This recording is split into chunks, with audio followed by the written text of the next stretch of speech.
درس چهارم 14 کلید قرآن شناسی استاد عبدالظاهر دایی. بسم الله الرحمن الرحیم. الحمد لله و الصلاة والسلام علی رسول الله صلی الله علیه و سلم و علی آله و صحبه اجمعین. برادرای عزیز و حرای محترم، السلام علیکم و رحمت الله و برکاته. کتابچه و قلمتان پیشتان است که یادداشت بگیریم. این شاگردا باید پیشتان کتابچه باشه و قلم باشه و یادداشت بگیرن. بسم الله الرحمن الرحیم. السلام علیکم و رحمت الله و برکاته. درس امروز ما و شما درس چهارم است که توحید یا معرفی افعال الله سبحانه و تعالی هست. و بر معرفی الله سبحانه و تعالی ما و شما نیاز داریم به فهمیدن 6 قاعده. قاعده اولی است که همراه انگشتایتان بگیرید که افعال الله را بشناسیم یا افعال خالق را بشناسیم. قاعده دوم چی است که افعال مخلوق را بشناسیم.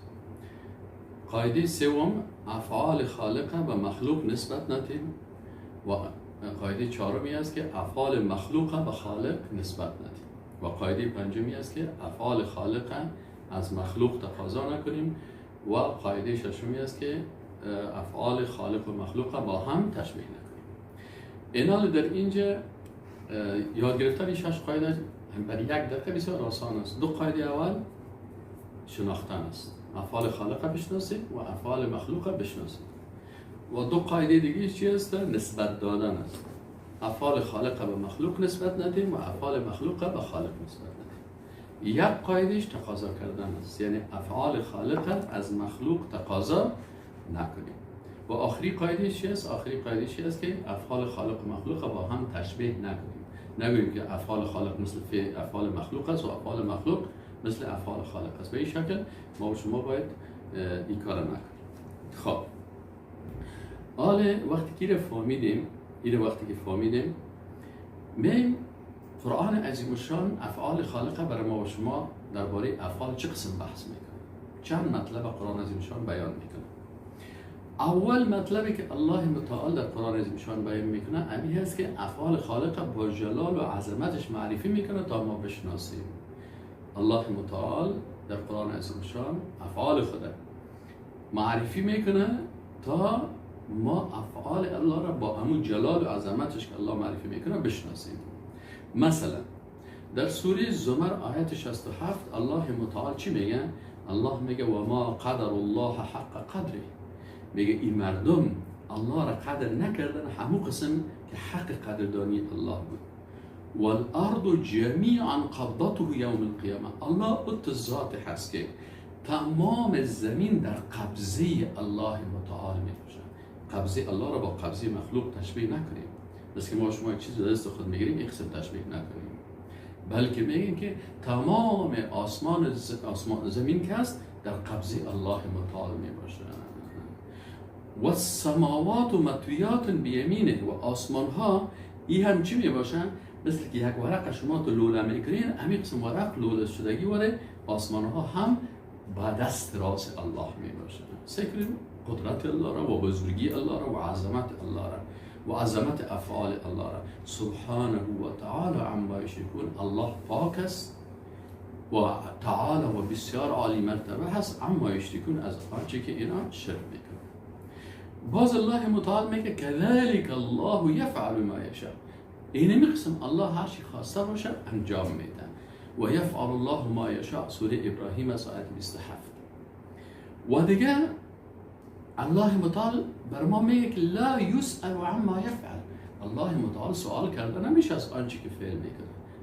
الله ذات با عظمت است، چی میکنه در خلقت خود مخلوقات موجودات هیچ کس حق سوال از پیش از اون نداره. حتی ملائکه سوال کردن نمیداره که تو چرا این کار کردی یا چرا این کار نکردی. و هم یسألون، در حالی که این مخلوقات ملائکه، انسانها، جنها، اینها سوال کرده میشه از افعالشان. خب اینا مثلا وقتی که ما شما امی افعال را که الله متعال برای ما در قرآن عظیم شان درباره افعال خود آیات قرآن وقتی که بیان کرده، دو قسم افعال الله بیان میکنه. دو قسم افعال. چند قسم؟ دو قسم. اول افعال است که او را الله متعال به خود نسبت داده در قرآن عظیم شان. او را بیان میکنه که شما این افعال بشناسید. این افعالی که الله چی کرده؟ در قرآن عظیم شان برای ما نشان میده. چی است؟ مثلا افعال است که الله به ذات خود او را ثابت کرده و ما هم باید امی افعال الله را اما قسم که الله بر خود ثابت کرده ما هم باید ثابت بکنیم. الله متعال مثلا اول فعل خلق کردن به خود نسبت داده.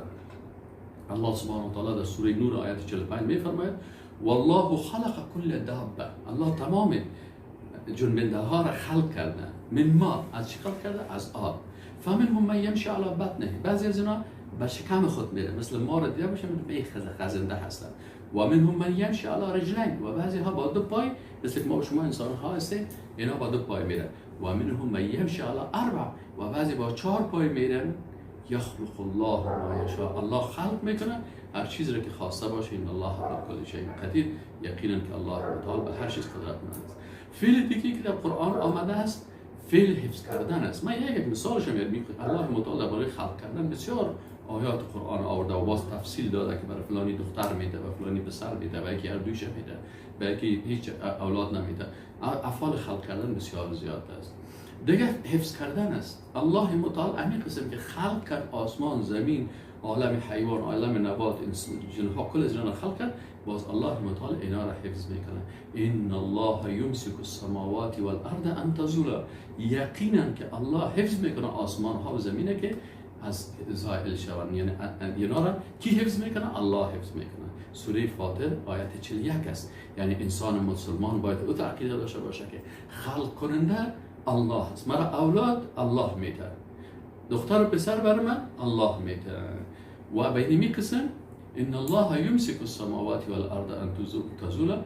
الله متعال امساک میکنه یا نگه میکنه چی در آسمان ها و زمین از زائل شدن.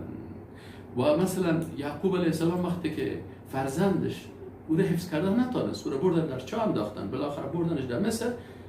فالله خیر الحافظ. یعقوب علیه السلام گفت که الله بهترین حفظ کننده است. اولاد ما الله حفظ میکنه. پس ما عقیده داشته باشیم که ما را و اولاد ما را هیچ کس بغیر از الله حفظ کردن نمیتونه. حتی پیغمبر اولاد خود حفظ کردن نمیتونه. الله را حفظ کرد. دیگر زنده کردن و میراندن است. الله متعال هو یحیی و یمیت. الله زنده میکنه و الله میمیرانه و الیه ترجعون. و به سوی الله رجوع میکنید. سوره یونس آیت 56. دیگر تدبیر کردن امور در آسمان ها و زمین، تدبیر کننده از یکی از مالک متصرف که تدبیر میکنه. یدبر الامر من السماء والارض. تدبیر میکنه امور از آسمان ها تا زمین. پس این چی است که انسان مسلمان این امور باید بشناسه و وقتی که این امور ما و شما شناختیم باز چی هستن؟ باز این به مخلوق نسبت ندیم. چرا ما گفتیم افعال خالق بشناسیم؟ الله این قسم افعال خدا معرفی میکنه که باید بشناسیم. روزی دادن است. در سوره بقره آیه 212 الله متعال میگه والله یرزق من یشاء بغیر حساب. الله رزق میده برای هر کس بدون حساب. برای یکی زیاد میده، برای یکی کم میده، یکی غنی میسازه، یکی فقیر. این رزق از جانب الله متعال است. دیگر صفت چی است؟ شفا دادن است. الله متعال از زبان ابراهیم علیه السلام برای ما و شما این نقل میکنه که ابراهیم علیه السلام چی میگفت؟ و اذا مرضت فهو یشفین. و اذا مرضت، وقتی که من مریض شدم، فهو یشفینی. نوزرنی علامت است که اینجا یا حذف شده، یعنی یشفینی. وقتی که من خودم مریض شدم الله مرا شفا میده. حکمت در چی است که اینجا از ابراهیم علیه السلام مثلا بیان میشن؟ حکمتش دایی است که بعضی کسا فکر میکنن پیغمبر میتونه برای کس شفا بده، بعضی کسا فکر میکنن که یک ولی میتونه برای کس شفا بده، بعضی کسا فکر میکنن که یک پیغمبر میتونه یا یک نبی یا ولی یا یک دوست الله میتونه برای کس شفا بده. الله متعال اینجا چی میگه؟ که ابراهیم علیه السلام که هم نبی بود، هم پیغمبر بود، هم ولی از اولیاء الله بود و هم مثلا فرزندش پیغمبر بود، نوازه‌ش هم پیغمبر بود، کواسه‌ش هم حتی پیغمبر بود، حتی آخرین ذریه‌اش که رسول الله صلی الله علیه و سلم از پیغمبر بود. این میگه که و اذا مرضت، وقتی که من خودم مریض شدم، فهو یشفین، من الله شفا میده. یعنی من برای کس شفا دادن نمیتونم. این عقیده کسایی که مثلا میگه که فلان شخص و فلان ولی و فلان پیغمبر میتونه شفا بده و قبر از شفا میده و مثلا خاک از شفا میده، این کل از رد میکنن. دیگه الله متعال فعل خدا معرفی میکنه که اجابت کردن دعا مربوط الله است. و اذا مرضت، آیت قرآن میگه ادعونی. الله متعال میگه ادعونی، شما دست دعا به بارگاه ما بلند بکنید، شما از ما طلب بکنید. استجب لکم، ادعونی سعی یا متکلم است. الله میگه از من، حتی اینجا نگفته ادعونا از ما، اینجا گفته ادعونی فقط از من، چون اینجا باب توحید است. همیشه فکر باشه در جایی که الله متعال توحید بیان میکنه ضمیر مفرد میاره، باز جایی که جلال و عظمت خدا بیان میکنه اونجا باز ضمیر جمع میاره، انا نحن نزلنا الذکر، اونجا چی است؟ عظمت خدا بیان میکنه. لکن در اینجا یا متکلم است مفرد، یعنی الله متعال میگه فقط از من طلب بکنین، فقط دست دعا را به بارگاه من بلند بکنین، استجب لکم، ما بر شما اجابت میکنم. و باز دیگه آیت قرآن الله میگه اما یجیب المضطر اذا دعا، کی میتونه انسانی که در حالت اضطراری و سختی باشه این دعا را بلند بکنه؟ کی میتونه اون اجابت بکنه؟ و یکشف السوء و مشکلات ذو رفع بکنه؟ هیچ کس نمیتونه بغیر از الله متعال. پس اینی است توحید در افعال الله متعال، توحید در خلق کردن، توحید در روزی دادن، توحید در شفا دادن، توحید در اجابت دعا کردن، اجابت دعا، این کلش توحید بیان میکنه. توحید القرآن کله فی التوحید. پناه دادن الله متعال چی میگه بر رسول الله صلی الله علیه و سلم؟ قل اعوذ برب الناس، بگو ای رسول الله صلی الله علیه و سلم من خودم پناه میبرم بر رب مردم. اینا اینجا حکمت در این چی است که الله متعال بر رسول الله خطاب میکنه، میگه قل بگو ای رسول الله صلی الله علیه و سلم بر مردم من که پیغمبر هستم، من که حبیب الله هستم، من که بالای من قرآن نازل شده است، من عقیدیم چی است که خودم پناه میبرم به رب الناس، من به الله پناه میبرم. اینا در عصر جاهلیت بعضی مردم به قبرها پناه میبردن، بعضی ها به بتها پناه میبردن، بعضی ها به سنگ و موره و گپا پناه میبردن، بعضی ها در یک وادی بود به جنها پناه میبردن، انه کان رجال من الانس یعوذون برجال من الجن، بعضی ها به جنها پناه میبردن، بعضی ها مثلا به مهتا، بعضی ها به ستاره ها پناه میبردن، بعضی ها مثلا به دریا، رنگ به چیزهای مختلف پناه میبردن. الله متعال رسول الله صلی الله علیه و که فقط تو بر شما بفرمان که ما پیغمبر الله هستیم و هر کسی که میخواد مثل ما واره موحد و یکتا پرست باشه فقط به الله پناه ببرن. دوامش که حکم کردن است، یعنی ذالکم حکم الله یحکم بینکم، این حکم الله است، الله در بین شما حکم میکنه. سوره ممتحنه آیت دوم است. یعنی پیغمبر صلی الله علیه و سلم برای چی آمده بود؟ برای زی آمده بود که حکم الله را در زمین الله تطبیق بکنه. و ما و شما کل ما انسان وقتی که خلیفه هست در روی زمین، خلیفه برای چی است؟ یعنی حکم الله را در زمین الله مطابق امر الله تطبیق بکنه. اینا هر کس، حتی حکومت اسلامی با دیگه حکومت ها چی فرق داره؟ حکومت اسلامی حکم الله را تطبیق میکنه، برای هر چیزی که الله گفته اونمو رو تطبیق میکنه. اما دیگر حکومت ها که از بازو حکم انسان، قانون انسان تطبیق میکنه. فرق بین نظام اسلام و نظام کفر در این هست که در نظام اسلام حکم الله تطبیق میشه و در نظام کفر حکم مخلوق و قانون مخلوق تطبیق میشه. دهمی فعلی که الله متعال معرفی کرده، یقلب الله اللیل و النهار، شب و روز کی تغییر میده، کسی که نمیدونه الله متعال. ان فی ذلک لعبرة لاولی الابصار، سوره نور آیت 44 است. دیگه اراده هست، انما امره اذا اراد شیئا، امر الله، امر کردن الله و اراده الله، این میگه که امر کردن الله چه قسم است و اراده الله چه قسم است؟ ان یقول له کن فیکون، وقتی که الله متعال یک چیز اراده بکنه اما قبل کن شو پس میشه. و مثلا آسمان ها، زمین، کوه ها، دریا ها، مخلوقات، کل از این الله متعال به امر خود گفته خلق شو، اینا خلق میشه. این فعل عظمت الله متعال است.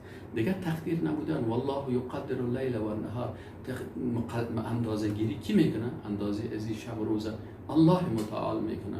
و خلق کل شیء فقدره تقدیرا، الله متعال میگه هر چیز را خلق کرد و او را تقدیر کرد، اندازه گیری کرد به اندازه کردن. این قسم اول بود. قسم دوم کدام افعال است؟ قسم دوم افعال است که از الله متعال نفی شده است. افعال است که این از الله نفی شده، الله اون را نفی کرده. چه قسم نفی کردن؟ یعنی افعال است که به جلال و عظمت الله شایسته نیست، الله اون را نفی کرده. مثلا بعضی افعال به شکل تفصیلی بیان کردن، نفیش کردن. مثلا الله متعال میگه الله لا اله الا هو الحی القیوم لا تأخذه سنة ولا نوم. ایناله سنه چی میگه؟ مقدمات خواب میگه، پینه میگه. مثلا انسان بسیاری وقتا تو میشه باشه خسته میشه، باز چی میگن؟ استاد سرش خواب میاد. الله متعال میگه که اینمی خسته شدن و پینگی برای الله نیست. ولا نوم و همچنان خواب کردن الله خواب هم نمیکنه. دیگه نفی عاجز شدن اینه و ما کان الله لیعجزه من شیء فی السماوات ولا فی الارض، و هیچ چیزی الله را عاجز نمیسازه در آسمان ها و زمین. دیگه ثقیل بودن حفظ آسمان ها و زمین الله متعال میگه که وسع کرسیه السماوات والارض، کرسی الله از آسمان ها و زمین که بزرگتر است. بناء ولا یعوده حفظهما، الله متعال برش حفظ کردن آسمان و زمین کدام سختی ایجاد نمیکنه. چرا؟ و هو العلی العظیم، چرا الله ذات بسیار عالی مرتبه و ذات با عظمت است. نفی ظلم است، الله متعال ظلم نفی میکنه ولا یظلم ربک احدا. دیگه مخفی بودن چیزا را ولا یعزب عنه مثقال ذره فی السماوات ولا فی الارض، هیچ چیزی از الله پوشیده نمی باشه، مثقال ذره هم در آسمان ها و زمین است. علامه ابن عبدالعزیز حنفی رحمت الله علیه داری چی میگه؟ میگه این صفات داره که الله متعال از ذات خود نفی میکنه، این به خاطر چی است؟ به خاطر ازی است که کمال قدرت خدا و مخالف از او کمال خدا بیان میکنه. مثلا وقتی الله متعال نفی ظلم میکنه و معنای چی است؟ بیان کمال است، کمال عدالت خدا بیان میکنه. وقتی که نفی میکنه چیز پوشیده نمیمونه، برای بیان کمال علم است. وقتی که خستگی رو نفی میکنه، برای بیان کمال قدرت است. وقتی که خواب و مقدماتش نفی میکنه، برای کمال حیات و قیومیت است. اینا کلش چیزایی است که الله متعال. خب بعضی افعال دیگه است که الله متعال به شکل اجمالی اونا را نفی کرده. مثلا وقتی که مشرکین افعال رو به الله نسبت میدادن، الله متعال میگه سبحان ربک رب العزة عما یصفون، سبحان پاک است رب تو رب العزت از آنچه که اینا توصیف میکنن، و سلام علی المرسلین، و سلامتی است بر پیغمبرها. چرا پیغمبرها امو افعال و امو صفات به الله نسبت میده که به جلال و عظمت الله شایسته است. والحمد لله رب العالمین، و حمد و ثنا و صفت است به الله رب العالمین. همینجا سبحان الله و الحمدلله با هم چی فرق داره؟ سبحان الله یعنی در سبحان الله چی معنا میشه؟ معنای سبحان الله است که الله متعال از تمام صفات نقصانی که در مخلوقات موجود است پاک است، پاک است، منزه است. سبحان الله. وقتی که میگی سبحان الله و این معنا که الله متعال از تمام صفات نقصانی که در مخلوقات است پاک است. و وقتی که میگه الحمدلله یعنی تمامی صفات عظمت و جلال و بزرگی برای الله متعال است، خاص برای الله متعال است. یعنی به خاطر این دو کلمه ثقیل هستند در ترازوی میزان بسیار زیاد، خفیفتان علی اللسان ثقیلتان فی المیزان. چرا؟ به خاطر ازی که اینا بسیار معنای بزرگ دارن. خب اینا الله متعال مطلب دومی که بیان میکنه افعال مخلوقه برای ما و شما معرفی میکنه. مثلا الله متعال در قرآن افعال مخلوقه مثلا بیان میکنه که مخلوقات در دنیا هم بسیار ضعیف هستند و افعالشان در آخرت هم ضعیف هستند. مثلا ضعفی افعال انسان در دنیا چه قسم است؟ مثلا میگه بعضی افعالشان باز مثبت است و بعضی افعالشان منفی هست از انسان. مثلا افعال مثبت انسان چی است؟ الذين هم على صلاتهم دائمون، که همیشه نماز میخوانند. والذین فی اموالهم حق معلوم، در مال خود برای للسائل و المحروم، برای سوال کننده و محروم یک حق تعیین کردن یک اندازه برای فقرا و مساکین و سوال کننده ها و محرومین. این هم یک صفت، یک فعل خوب انسان هاست. والذین یصدقون بیوم الدین، که به یوم الدین تصدیق میکنن. این کلش آیاتی است از آیت 24 الی و بعد از سوره معارج. دیگه والذین هم من عذاب ربهم مشفقون، ان عذاب ربهم غیر مأمون، والذین هم لفروجهم حافظون، که بر شرمگاه خود حفظ میکنن از گناه ها و ایگاپا. اینا بعضی معرفی افعال منفی مخلوق مثلا معرفی میکنه، که مثلا انسان که هست چی است؟ لا یسم الانسان من دعاء الخیر، انسان بسیار مالداری را خوش دارم که سوال کرده میره که پیسه دار شو و اذا مسه الشر فیئوس قنوط، باز وقتی که برش یک شر برسه باز بسیار دلسرد و ناامید میشه. یه صفات منفی مخلوق است. در سوره فصلت آیت 49 بیان شده. اینا بعضی افعال ضعف انسان مثلا در آخرت نشان میده که و نفخ فی الصور فصعق من فی السماوات و من فی الارض، وقتی که نفخ شود در صور سرگردان چی میشه؟ همگی میمیرن، در آسمان ها و در زمین. سیدو این صفت ضعف مخلوق الا من شاء الله ثم نفخ فیه، باز بعد از یک نفخ دیگه میشه فاذا هم قیام، کل از اونا دوباره استاد میشن، ینظرون نظر میکنن. پس افعال مخلوق هست، افعال مخلوق یا افعال خوب است یا افعال منفی هست، لکن در مجموع همه افعال مخلوق اگر خوب است، خوردن، نوشیدن، ازدواج کردن، این کل ازیا فرزند به دنیا آوردن، افعال خوبش یا افعال خرابش مثل بخیلی کردن، دروغ گفتن، دزدی کردن، اینا کل دلالت میکنن به عاجزی و احتیاج انسان. باید افعال مخلوق بشناسیم. قرآن برای ما بسیار آیات معرفی میکنه افعال. مثلا عیسی علیه السلام میگه که عیسی علیه السلام چه قسم مادر داشت؟ میگه عیسی علیه السلام یک انسان بود، مادرش هم انسان بود، غذا میخوردن، آب می‌نوشیدن. یعنی این چیز این صفات انسان است، لکن چون غذا میخوره، چرا آب می‌نوشه؟ به خاطر اینکه عاجز است، به خاطر اینکه محتاج است، که اگر غذا نخوره و آب ننوشه هلاک میشه. اینا بعد از اینکه این بیان کرد، مطلب سومش است باز نسبت دادن افعال خالق و مخلوق و تقاضای از مخلوق. این بیان میکنه که اگر کسی این نسبت میده و یا تقاضا میکنه، اینجا این شرک مبتلا میشه. این الله متعال چی میگه؟ مثلا طلب کردن فعل اجابت دعا از مخلوق، این سبب شرک میشه.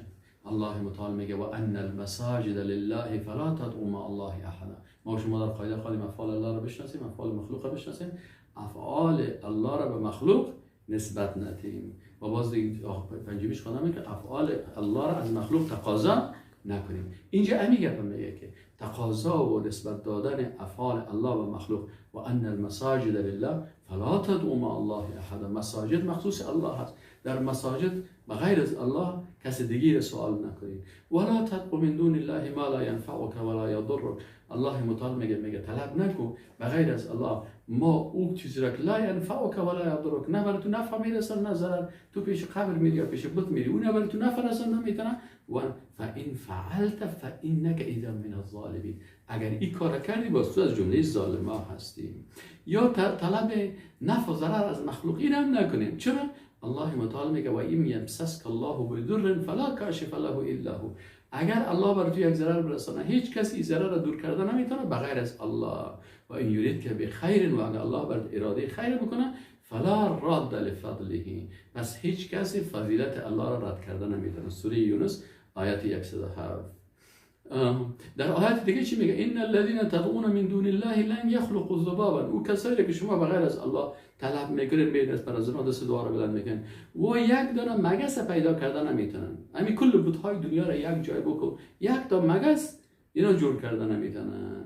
و این یسلبهم الذباب شیئا، میگه اگر باز مگس از خود از یک چیز بگیرن، مثلا یک مگس به مثلا یک چشمی که برای بود ساختن، همون چشمک از روی مگس بگیره از بین ببرن، از سرش مرداری کنه و چشمش کور شه و چشممون بود دیگه چی هست؟ میگه لا یستنقذوه منه، نمیتونن همون چشم خودم از مگس نجات بدن. ضعف الطالب والمطلوب. سوره حج آیت 73 هست.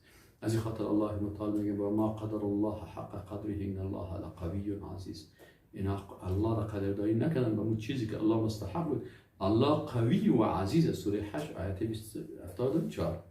دیگه نسبت دادن فعل تشریع به مخلوق. بعضی از کسایی که مشرک میشه که شریعت و حکم تعیین حلال و حرام و جایز و ناجایزه برای کی به مخلوق نسبت میدن. مثلا اتخذوا احبارهم و رهبانهم اربابا من دون الله.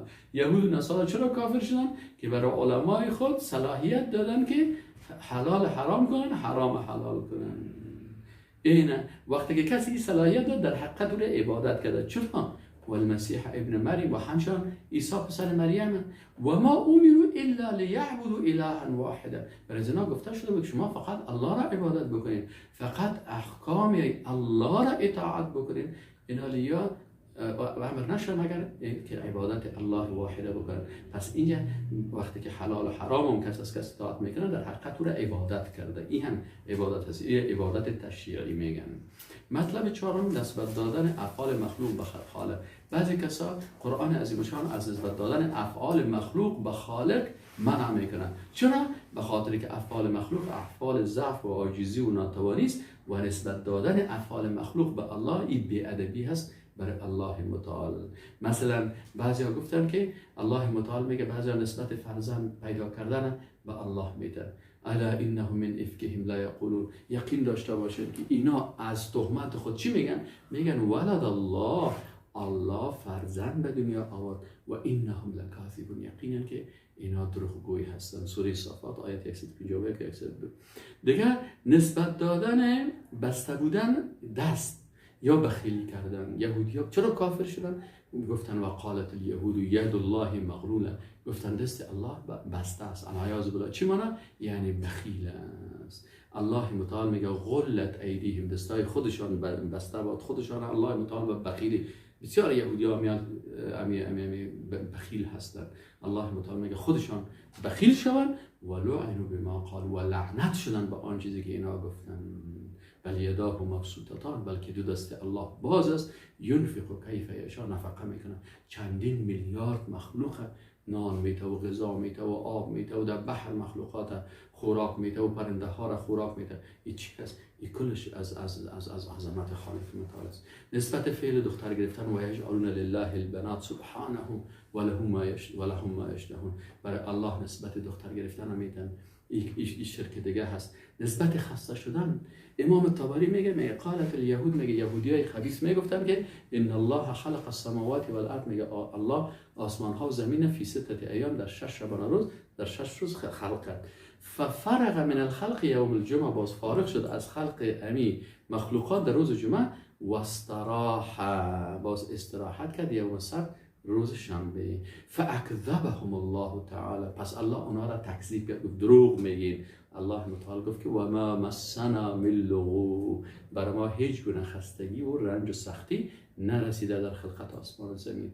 این سوره قاف هست. چرا الله متعال وقتی که یک چیز خلق میکنه مثل مخلوقات و رخ نیست که تشبیه بکنی، بلکه الله متعال اذا اراد شیئا ان یقول له کن فیکون.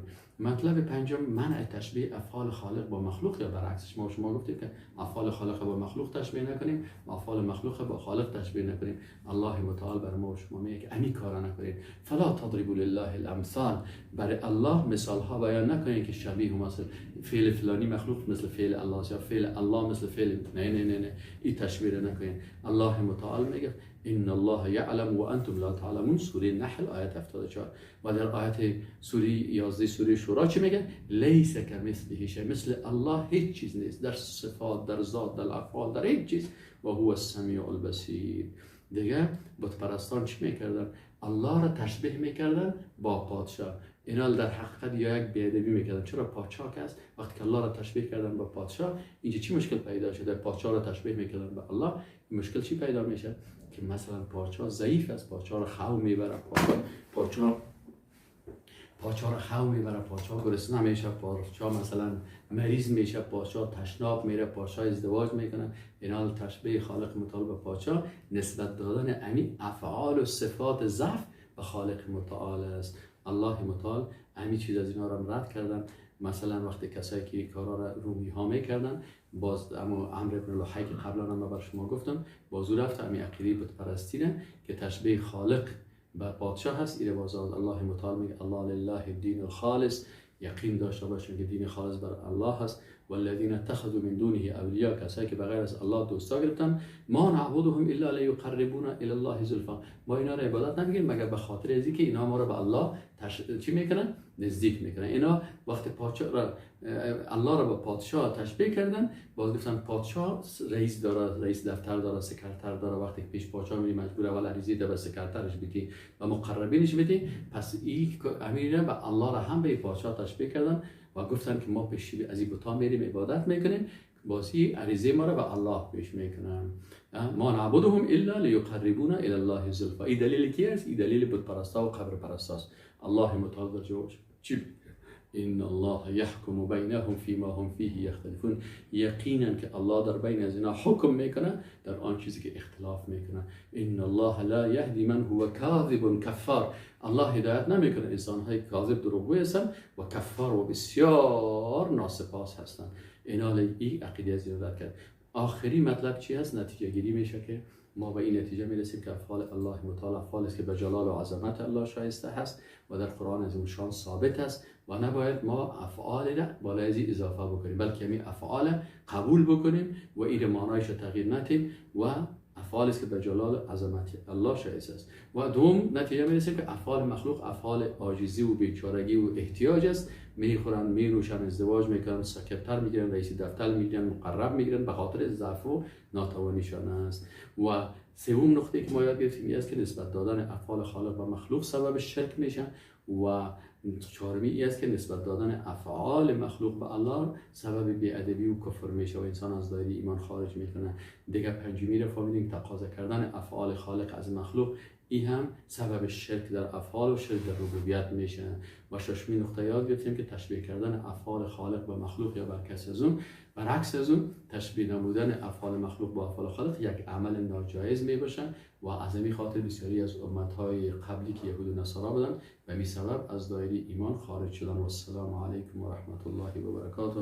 اللهم صل علی محمد و علی آل محمد كما صليت على ابراهيم وعلى ال ابراهيم انك حميد مجيد.